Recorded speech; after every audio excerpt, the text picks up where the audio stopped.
The legislative elections campaign in Benin closed at midnight on Friday, as the elections slated for the 8th of January 2023 are witnessing high tide. Many new younger faces have risen in the 15-day campaign to convince over 6 million voters in the country. Unlike the previous elections which took place in 2019, 3 out of 7 parties have claimed to be part of opposition and expressed their will to compete for the 109 seats of the National Assembly. The life of every human being. The future of any country depends on the life of brotherhood within the citizens of this country. This imposes on us to leave everything away, every division, and every situation of a crisis.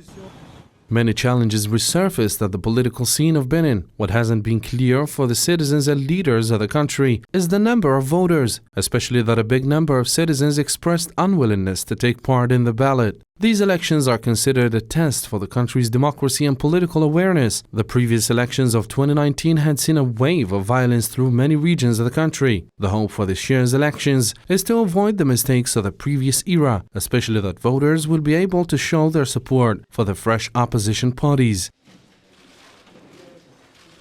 With the introduction of the opposition parties, in addition to those of the majority, we are now faced with the competition which promises to be more or less open. This therefore means that, if only for the opposition deputies, they absolutely must have the 10% to sit. As for the security level, Benin has been under the threat of terrorism, especially after the rise of terrorist organizations linked to Al-Qaeda in the Sahel region starting from the year 2012.